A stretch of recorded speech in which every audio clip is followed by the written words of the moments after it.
nabiyina wa ala alihi wa ashabihi ajma'in, amma ba'du. Ala hadiyah wa kulli niyatin sholihah ila hadratin Nabi Mustafa Muhammad Rasulullah sallallahu alaihi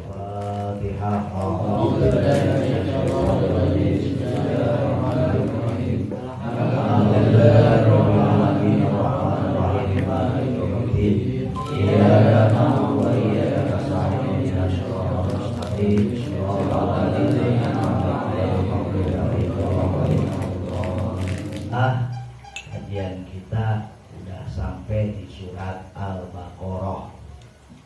Al-Baqarah itu sapi betina. Madaniyah, sebagian ulama mengatakan ini surat Madaniyah, sebagian menyebutkan surat Makkiyah. Berapa jumlah ayatnya? Mi'atani wasabun wasamana. Jumlah ayatnya 287 ayat. Kalimatuha, berapa kalimatnya? Salasu alafin 3000 wa mi'atin 100. Jadi kalau ditanya Al-Baqarah ayatnya ada 287,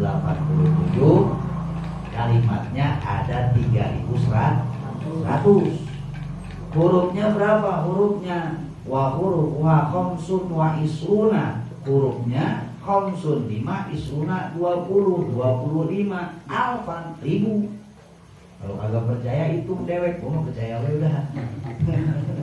Hurufnya 25.000 wa khamsumi'atin 25.500 huruf yang ada di dalam surat Al-Baqarah. Pantes orang lain mah jadi ulama, kurajinnya ngitungin huruf-huruf di dalam Al-Quran. Sampai hurufnya dihitung, kalimatnya dihitung, ayatnya dihitung, kita mah ngebuka juga segen. Kalau ulama mah hurufnya juga dihitung. Bismillahirrahmanirrahim. Alif lam mim. Dzalikal kitabu la raiba fihi hudan lil muttaqin. Bismillahirrahmanirrahim. Ngawiti ingsun kalawan nyebat asmaning Allah Rahman ikang murah ing dalam dunia, Rahim kang asing dalam akhirat. Alif lam mim.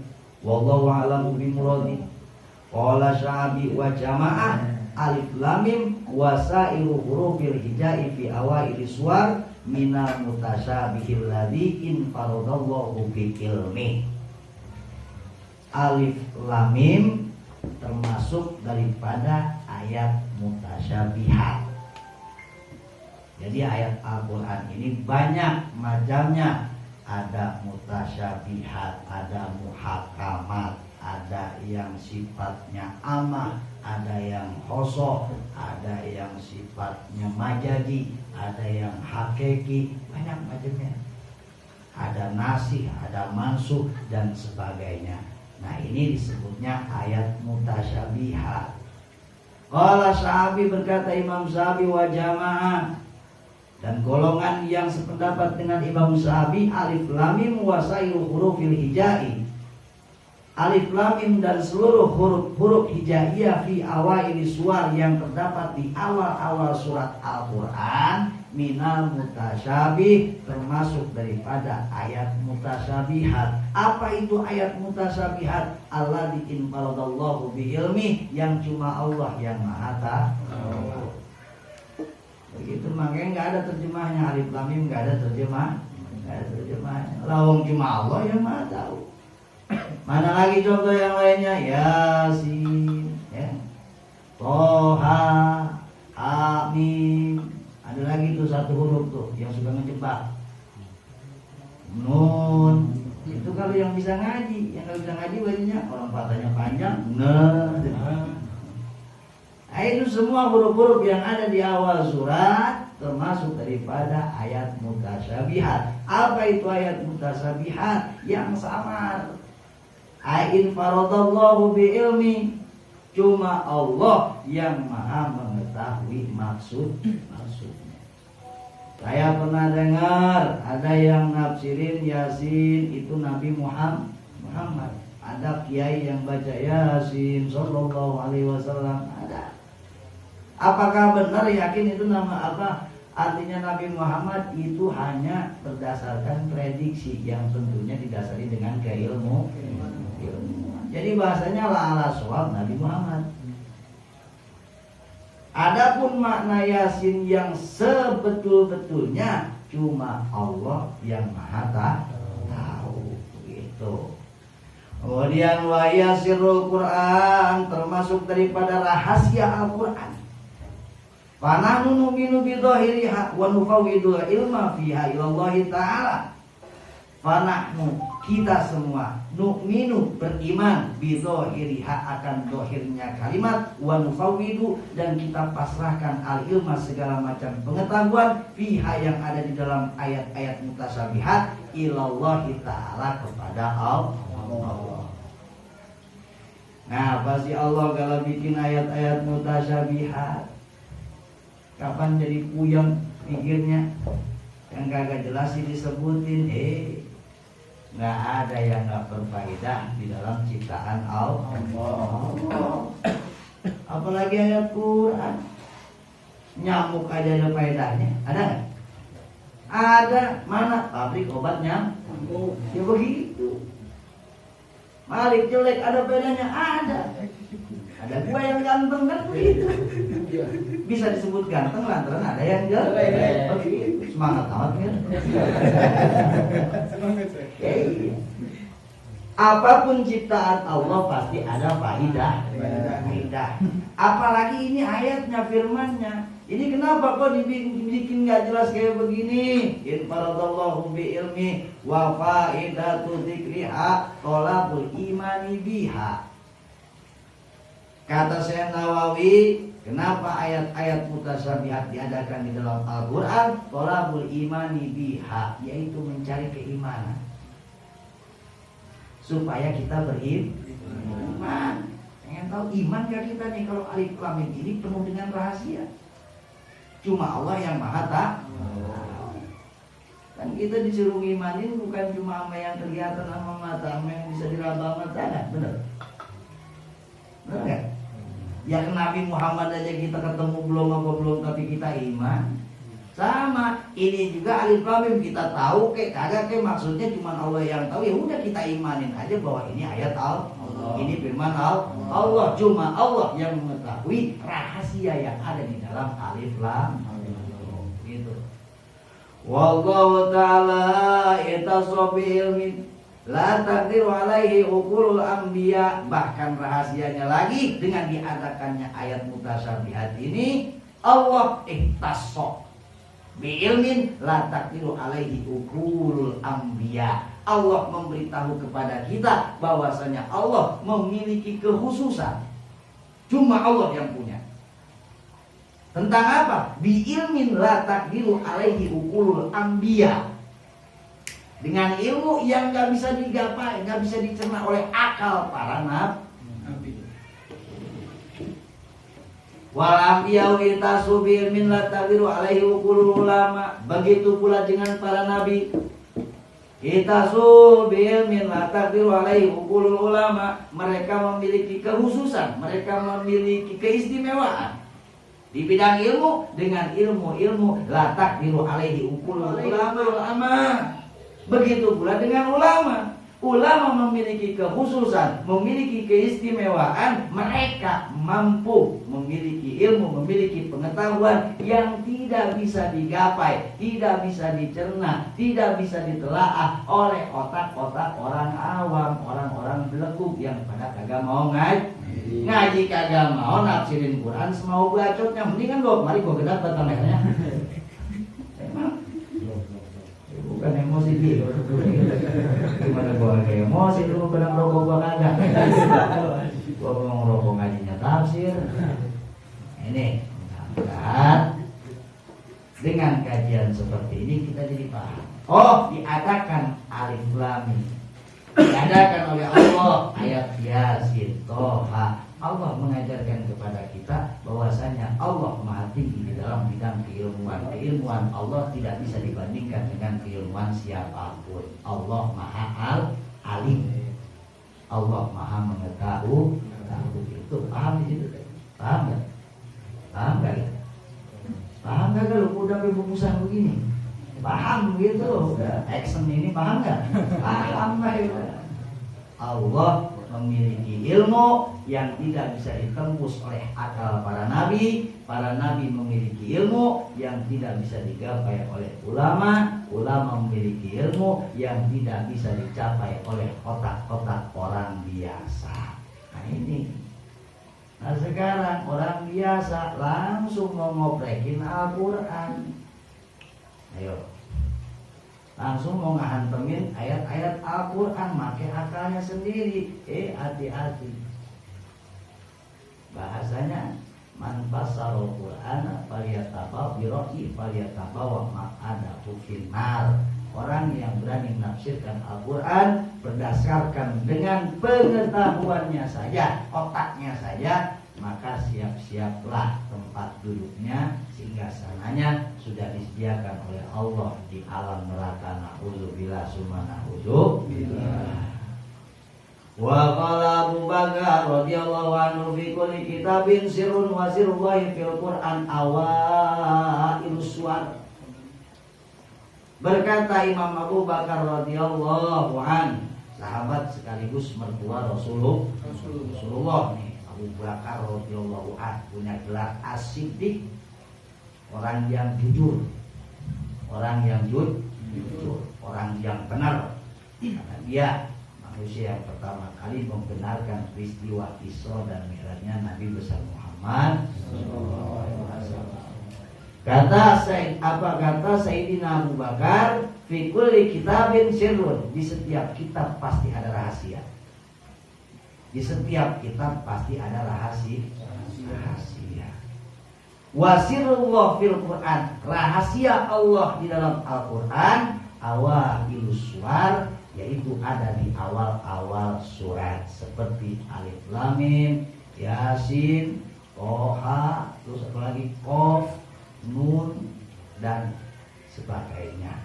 Alif Lam Ra, kan ada kan Alif Lam Ra kan? Nah itu ayat-ayat mutasabihat mengandung rahasia-rahasia Allah di dalam Al-Qur'an. Faedahnya kayak tadi udah disampaikan, mudah-mudahan paham. Amin ya rabbal. Zalikal kitabul la raiba fihi hudal lil muttaqin. Zalika kitabul la raiba fihi, zalika utawi iki iku kitab al-kitabu, yaiku kitab la raiba kang ora nang iku maujud fihi dalam ya kitab. Ay hadza kitabil ladzi yaqra'uhu 'alaikum rasuli Muhammad la syakka fi annahu min indi fa in amintum bihi hadaitukum wa illam tu'minu bihi azabtukum. Ay hadzal kitab tegese utawi kitab alladzi yaqra'uhu Muhammad kang maca ya alladzi alaikum ing atase sira rasuli sapa rasul isun Muhammadun nyatane Nabi Muhammad la syakka iku ora keraguan maujud fi annahu ing dalam satunya kitab min indi iku saking sanding isun. Kalau terjemah Indonesia mah zalika kitabul la raiba fihi hudal lil muttaqin, ini kitab tidak ada keraguan di dalamnya, hudan lil muttaqin, menjadi petunjuk buat orang-orang yang takwa. Segitu doang. Makanya kalau lagi diajak ngaji di pesantren kita dikejar keder. Kita disuruh paham bahasa Arab, tapi diterjemahinnya pakai bahasa Jawa. Bingung kita, sama kayak kita lagi belajar bahasa Inggris, diterjemahin pakai bahasa Manado, baru ke bahasa Jakarta. Ya, tapi itulah rahasia para alim ulama. Nah, memang untuk mengerti ayat-ayat Al-Quran paling enak diterjemahin memakai kosakata Jawa dulu. Jadi kedudukan kalimat itu ada kesamaan dengan gaya bahasa orang-orang Jawa. Zalika kitabul la raiba fihi, hadza kitab alladzi yaqra'u 'alaikum, kata Allah, ini kitab alladzi yaqra'u 'alaikum rasuli, yang dibacakan kepada kalian oleh utusanku yaitu Nabi Muhammad, la syakka, tidak ada keraguan di dalamnya, fi annahu min indi, bahwa kitab ini memang dari aku, kata Allah. Al-Quran ini memang dari Allah. Al-Quran ini memang kalamu. Al-Quran ini memang firman Allah. Cuman hati-hati. Kalau bahasa ayat Allah itu kebagi. Ada ayat kauniyah, ada ayat kauliyah. Kalau kita bicara ayat Allah terbagi dua. Ada yang namanya ayat kauliyah, ada yang namanya kauniyah. Apa itu ayat kauliyah? Yang termaktub di dalam Al-Quran dan juga beberapa hadis yang disebutnya hadis qudsi, itu ayat kauliyahnya Allah. Apa ayat kauniyah? Seluruh alam, semesta alam, seluruh makhluk Allah itu adalah ayat kauniyah Allah. Apa sih ayat? Petunjuk. Apa sih ayat? Penjelasan tentang keberadaan Allah, tentang kekuasaan Allah. Segala macam perintah larangan Allah ada ditulis di dalam ayat kauliyahnya. Makanya hati-hati, jangan ngerasa aman. Ketika ayat kauliyah Allah sudah tidak lagi didengar, kalau kata Al-Quran ini haram dihantam, kata Al-Quran ini nggak boleh dihajar, kata Al-Quran ini wajib, kagak dikerjain. Ayat kauliyah Allah diputar baik tiap hari. Udah nggak ada yang mau ngedengerin, gantian ayat kauliyah Allah yang angkat bicara. Bukan lagi surat Al-Baqarah, bukan lagi apa tuh alif lam ra segala macam dan lainnya, tapi ayat kauliyah Allah akan berbicara. Setu Kemuning nggak mustahil bisa jadi tsunami. Emang gunung Salak yang katanya udah adem, enggak bisa dijamin dia nggak bisa meletup. Bisa baik. Puncak yang katanya puncak mah bukan berapi-berapi aja. Kalau Allah mau bisa meletup.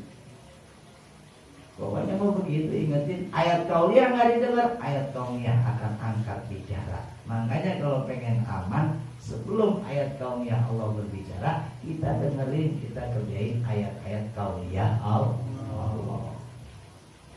Nah ini kata Allah, kitab ini adalah dariku, tidak boleh diragukan. Min inni fa in amintum bihi, jika kalian beriman atas Al-Quran ini, hadaitukum, akan aku beri petunjuk kalian. Jadi iman dulu. Kita kudu iman bahwasanya Al-Quran ini dari Allah. Kita kudu iman, kudu yakin 100% ayat-ayat Al-Quran ini memang firman Allah. Wa ilam tu'minu bihi adzabtukum, bagaimana kalau kita kagak mau iman sama Al-Quran? Siap-siap. Wa ilam tu'minu bihi adzabtukum, maka akan aku siksa kalian. Al-Quran ayat Allah, Al-Quran dari Allah sebagai petunjuk buat siapa? Lil muttaqin. Jadi kalau yang bisa ngambil faedah dari Al-Quran hanya orang-orang yang takwa.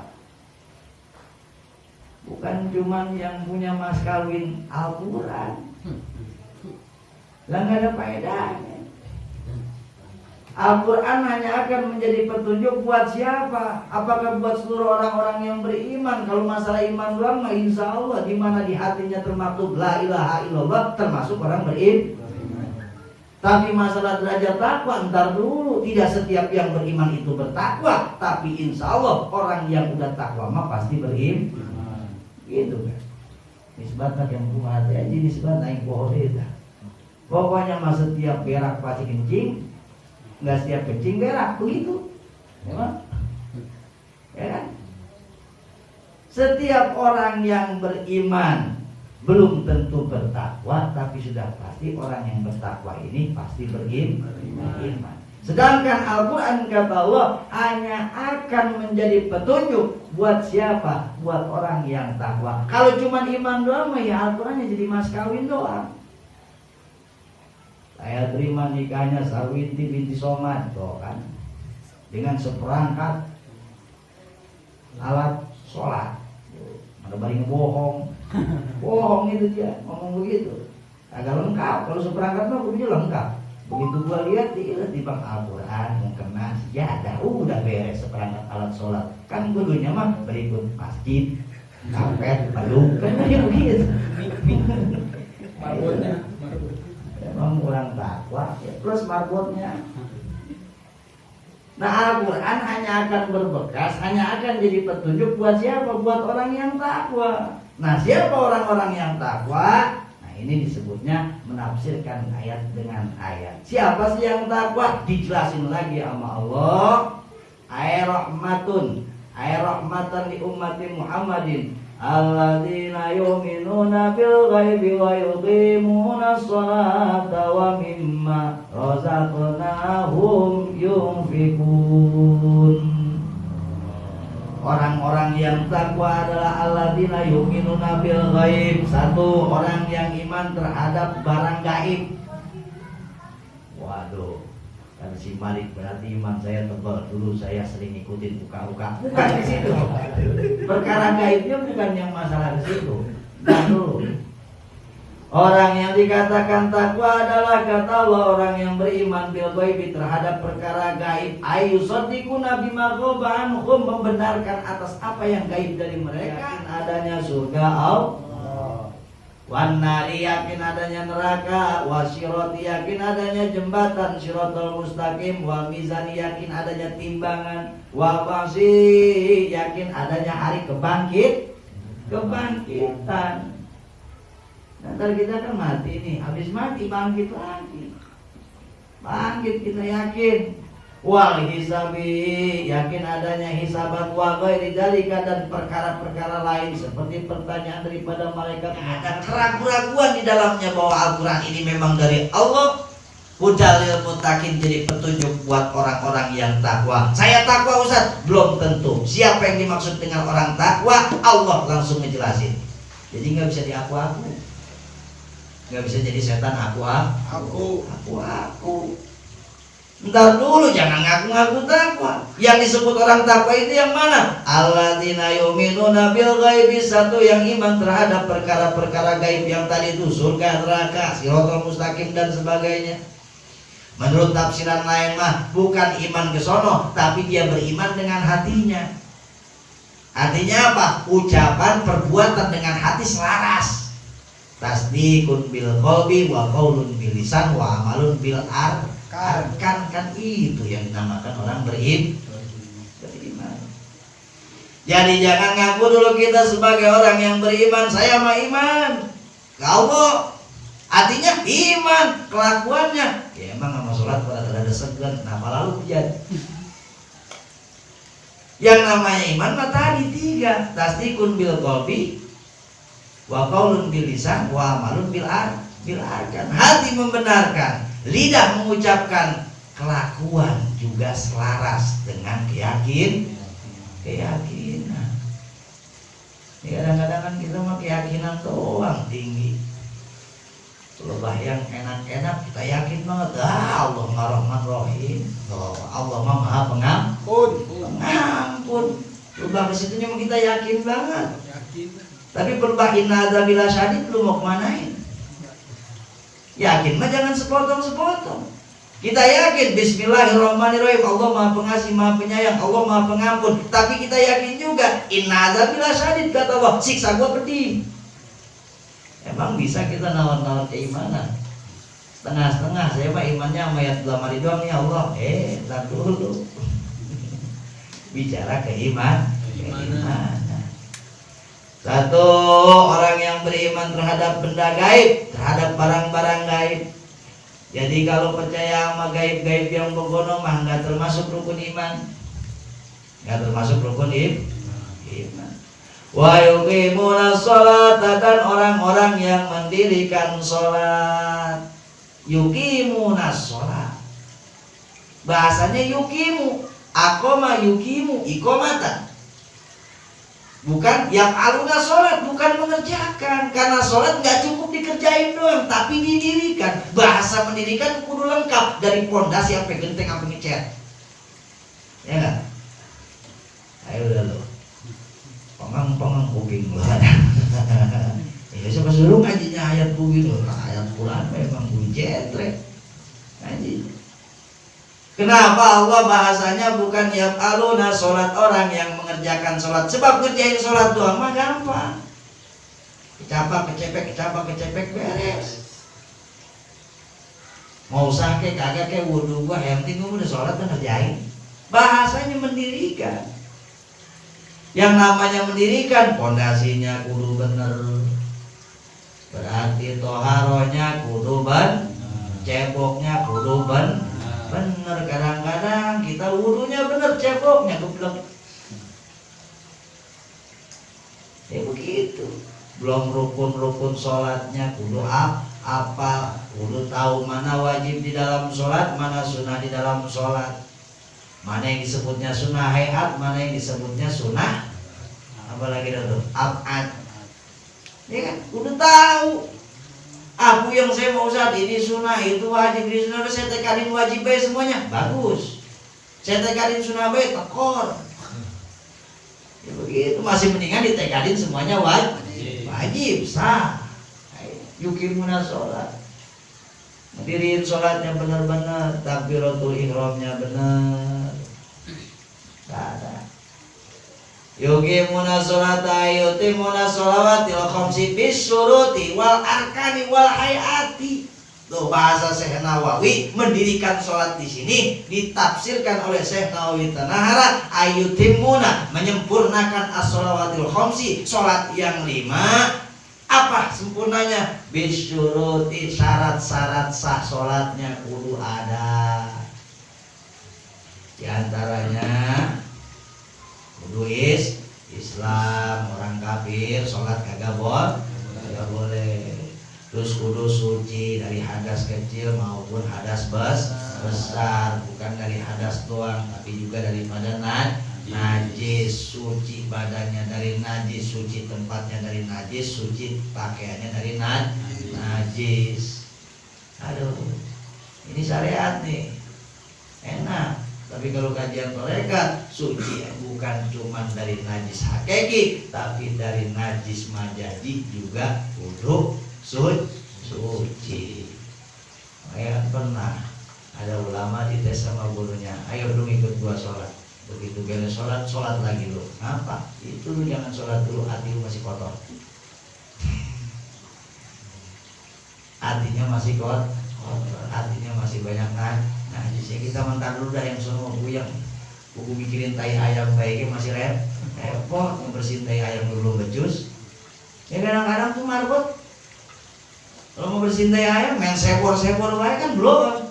Makanya ngaji. Kalau agak mau ngaji tanggung jawab lu gede. Ada tai ayam, udah langsung sepor, pakai witpol bersih, tak kurang, pakai backlink segala macam, sepor langsung. Enggak begitu kalau mau ngebersihin kotoran di masjid, ya bukan di masjid doang, di mana ke? Apalagi najisnya udah kelihatan begitu. Comot dulu, kasih lingkaran, habis dilingkarin dibersihin tuh yang di dalam lingkaran, terus diapain? Etretin air, sebab secara ainiah sudah hilang, hukmiahnya belum. Siram pakai air dikit sesuai dengan putaran itu, nanti ketika dia kering tuh air baru hilang najis hukmiahnya. Ini mah comot sebor semua, akhirnya najis hukmiahnya kemana-mana. Imam masuk nginjak kakinya kena najis. Ayo. Makanya merbuat suruh ngaji.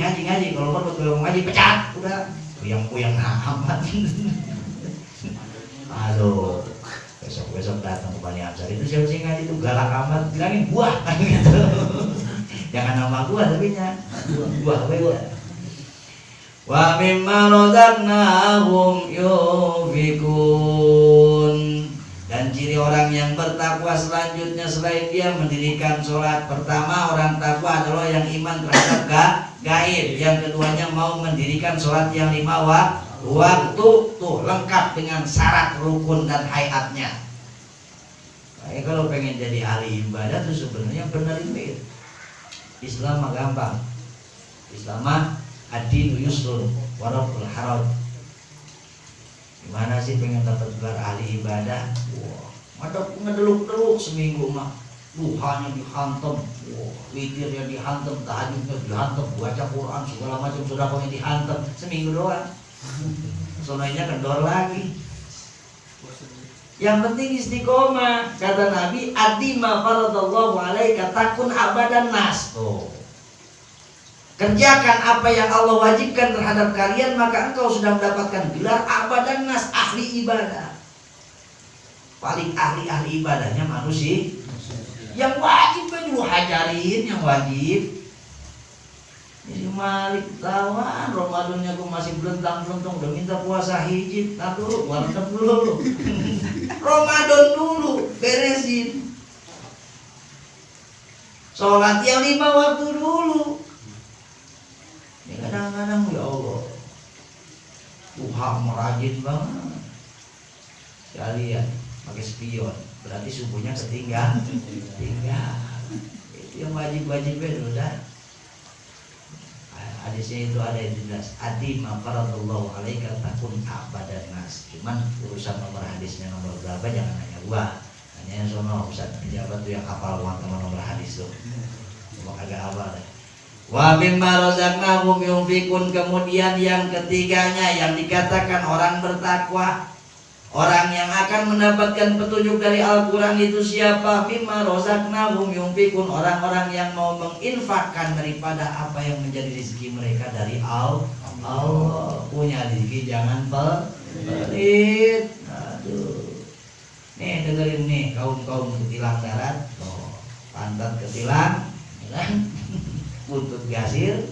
Ingat, jangan jadi orang pelit. Al-bahilu qaribum minan nar. Qaribum minas setan. Orang pelit mah dekatnya ke neraka, dekatnya ke setan. Ya, siapa sih yang resep orang pelit? Kadang-kadang orang pelit baik kagak resep apa yang pelit. Begitu. Padahal dia pelit banget ini. Suka ngomongin sama orang, lu jangan ke rumah dia, lu apa? Dia mau pelit banget. Kata temennya, emang lu kagak? Ya kadang-kadang. Orang pelit bang nggak ada yang resep. Waman ayat mimma atainahum minal amwali yatasaddaquna li taatillahi ta'ala. Dermawan dia mah orangnya, mau menginfakkan daripada apa yang menjadi rezeki dari Allah. Dibelanjainya di mana? Yatasaddaquna li taatillah, di jalan-jalan untuk taat kepada Allah. Allah bukan dermawan kagak laku. Saya mau jadi orang dermawan, terus apa ya? Pokoknya ada dapat keliling, gua stok sampai 3 jam nanti koser dia, gua sawerin baik. Dermawan saya mah, PA lu. Gitu. Oh bukannya nggak boleh kasih ya, boleh. Cuman kalau sampai 3 jam mantar dia, bagaimana? Beres nyanyi jantungan, tanggung jawab lu. Ada sekedarnya aja. Nah kalau buat di jalan Allah ya jangan sayangkan. Di Stalin belum bangunin. Kalau emang rasa kaya mah. Kalau pengen kayaknya manfaat di jalan Allah. Memang berat buat agama mah berat. Kalau perlu disurah lagi dah, buat kita kalau bisa pulang kan gitu. Emang begitu. Berat buat agama mah berat. Tapi kalau buat jalan-jalan maksiat, kecil. Sebab beda kan. Al-jannatu bahasanya surga ini khuffatil jannatu bil makarih. Kalau menuju surga ini jalannya ini penuh dengan sesuatu yang kita tidak suka, males. Tapi kalau neraka, waduh, mulus, manis, enak, anteng. Ya nggak beda di sini tuh kan. Kalau baru ngaji sini udah pada lembut berat ngaji mah. Tapi kalau main PS sampai subuh, sampai johor lagi, ayo mantap. Kenapa? Sebab dibantuin setan. Itu mau sengaja ngaji di bawah lama pun banget. Wa min barazakahum yunfikun wa Abu Bakr As-Siddiq. Menurut Syekh Nawawi, Allah mimma razaqnahum yunfikun, orang yang sangat dermawan di sini. Ayat ini diturunkan berkaitan dengan Abu Bakar Siddiq beserta sahabat-sahabat Nabi yang memang terkenal dengan kedermawanannya. Walladzina yu'minuna bima unzila ilaika wa ma unzila min qablika wa bil akhirati hum yuqinun. Orang-orang yang takwa adalah orang-orang yang beriman bima unzila ilaika, dengan apa yang diturunkan kepada engkau Muhammad. Tuh. Satu, dia iman terhadap gaib. Dua, dia mau ngerjain sholat. Tiga, dia mau infak. Yang keempatnya adalah iman terhadap Al-Quran. Wa ma unzila min qablika, dan iman terhadap apa yang diturunkan kepada sebelum engkau, kitab-kitab samawat yang lain, terhadap Injil, terhadap Zabur dan Taurat, beserta suhuf-suhuf yang diberikan kepada para nabi sebelum Nabi Muhammad sallallahu alaihi wasallam. Ala sairil anbiya'i minat Taurati wal Injili wal Zaburi wa ghairiha min sairil kutubis sabiqah. Al-Quran wa bil akhirati hum yuqinun, dan mereka memiliki keyakinan yang paten terhadap akhirat.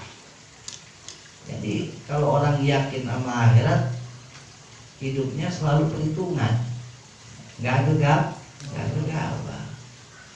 Ya minimal dia punya bahasa begini, beda ya urusan dunia mah gak ada yang gua takutin, gua hukum di dunia mah gua bisa ngeles.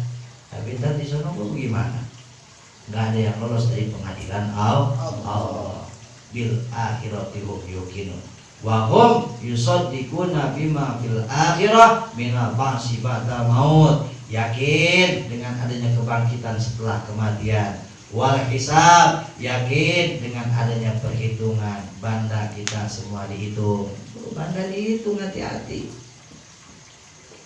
Harta dihitung, amal dihitung. Makanya ada kalau ulama-ulama sufi itu ya luar biasa. Sama dunia udah banyak-banyak ya. Persis, ya Aceng. Udah banyak-banyak kurang maksudnya. Udah cukup baik. Harta juga dihitung itu duit dari mana, dilariin kemana, kan begitu. Ada catatannya mari, nggak bakal lolos dik. Kemudian mana ini jannah, yakin akan kenikmatan surga. Kalau udah ngomongin surga, pokoknya udah kagak ada pahitnya, nggak enaknya. Makanya kalau mau bikin status begini. Manis bae surga, pahit bae neraka. Ada manis, ada pahit, dunia namanya. Hashtag salam agak anut kawe. Kawenya yang meniru kawenya itu. Wa Abdullah bin Salam washabu. Siapa yang dimaksud dengan orang-orang yang di ayat-ayat tadi, yaitu Abdullah bin Salam beserta sahabat-sahabatnya. Ulaika ala hudam min rabbihim wa ulaika humul muflihun. Mereka adalah orang-orang yang mendapatkan petunjuk dari Tuhannya, dari Allah Subhanahu wa taala. Wa ulaika humul muflihun, dan merekalah orang-orang yang selamat. Itu gambaran takwa versi Allah Subhanahu wa taala. Jadi jangan ngaku-ngaku takwa dulu kalau yang tadi masih kurang di kita. Kalau pengen jadi orang takwa mah, satu, imannya mantepin. Pengen iman mantep, ngaji tauhidnya kudu jago. Ya, habis iman mantep, kudu mau ngejalanin kewajiban kepada Allah. Bahasanya memang sholat, tapi perintah wajib dari Allah bukan cuma sholat doang. Udah mau ngejalanin sholat, kudu mau infak. Udah mau infak, kudu iman terhadap Al-Quran dan kitab-kitab sebelum Al-Quran, dan juga yakin adanya hari-hari akhirat. Kalau semua ini udah kita punya, kita jalanin, kita dawamin, kita istiqomahin, baru derajat muttaqin ada pada diri kita. Ketika derajat muttaqin ada pada diri kita, barulah Al-Quran bisa dijadikan petunjuk oleh kita. Selama kita belum takwa, Al-Quran tinggal tulisan saja. Na'udzubillah summa na'udzubillah. Ini ayat pertama di dalam Al-Baqarah, membahas tentang orang-orang yang beriman, orang-orang yang takwa. Insya Allah pertemuan selanjutnya kebalikannya. Ayat-ayat yang menjelaskan tentang kafir dan ayat-ayat yang menerangkan tentang kemunafikan. Mudah-mudahan manfaat. Kurang lebihnya mohon dibukakan pintu maaf yang seluas-luasnya. Shadaqallahul adzim, wallahu a'lam bishawab, wallahu muwaffiq ila aqwamit thoriq. Wassalamualaikum warahmatullahi wabarakatuh.